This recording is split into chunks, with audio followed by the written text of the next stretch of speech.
तो भैया साल के दूसरे T20 मुकाबले में जैसा हमने सोचा भी नहीं था बिल्कुल वैसा ही हुआ। हमारी इंडियन टीम ने कीवियों को 28 बॉल बाकी रहते ही हरा दिया। दोस्तों ये कोई आम मैच नहीं था बल्कि ये था सीरीज का दूसरा मुकाबला जिसमें न्यूजीलैंड की टीम पिछले मैच की हार का बदला लेने उतरी थी। भारत और न्यूजीलैंड आमने सामने थे लेकिन कहानी यहाँ से शुरू होती है। टॉस हुआ और सिक्का हवा मुड़ा और पूरे स्टेडियम में सन्नाटा छा गया क्योंकि ये टॉस नहीं बल्कि मैच की दिशा तय करने वाला पल था। तभी टॉस भारत ने जीता और टॉस जीतते ही कप्तान ने बॉलिंग करने का फैसला लिया और तभी शुरू हो गई असली जंग।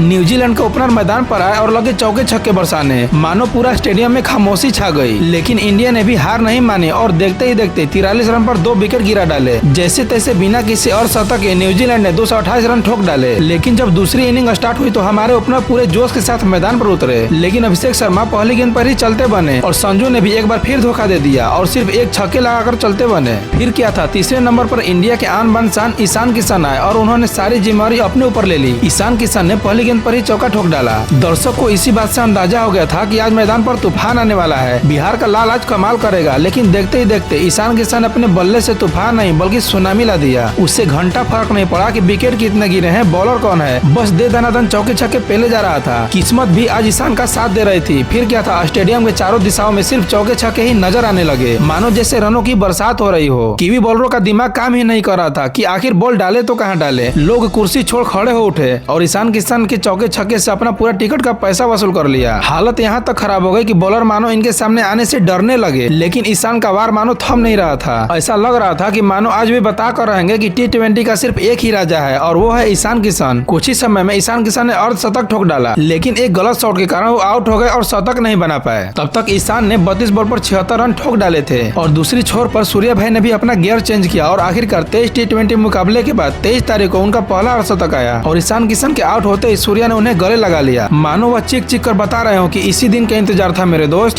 जिसके कारण मेरी भी फॉर्म आ गई। 5वें नंबर पर बल्लेबाजी करने उतरे दुबे जी भी हवाई फायर में बात कर रहे थे और उन्होंने भी सिर्फ 18 गेंद में 36 रन ठोक डाले और इसी के कारण विश्व क्रिकेट के इतिहास में भारत 28 गेंद शेष रहते यानी सिर्फ 15.2 ओवर में ही 209 रन चेज करके विश्व रिकॉर्ड बना डाला, जो आज तक कोई नहीं कर पाया है। पहले तो अभिषेक से ही खौफ था, लेकिन सुनने में आया है कि इस बार ईशान किशन के डर से पाकिस्तान वाले T20 वर्ल्ड कप से बाहर होने का प्लानिंग कर लिए हैं और बहाना ये बना रहे हैं कि हम श्रीलंका में भी सुरक्षित नहीं है। एक बहाना था कि इंडिया जाते तो जनता कूटती, लेकिन अगर श्रीलंका आकर सिर्फ अभिषेक और ईशान कूटेगा तो कहीं भी मुंह दिखाने लायक नहीं रहेंगे। अब बेटे तो बेटे ही रहेंगे, चाहे वो लायक हो या फिर न लायक। अभी अभी सुनने को मिला है कि हमारा पोता बांग्लादेश भी डर गया और वर्ल्ड कप से बाहर हो गया है। वो भी वर्ल्ड कप खेलेगा कि नहीं खेलेगा कुछ कह नहीं सकते, इसलिए बोलते हैं कि और ऐसा बनाओ कि सिर्फ चेहरा देखकर ही खौफ पैदा हो जाए। वीडियो अच्छा लगे तो वीडियो को लाइक करके ज्यादा से ज्यादा शेयर कीजिएगा। आपका एक लाइक हमें मोटिवेट करता है।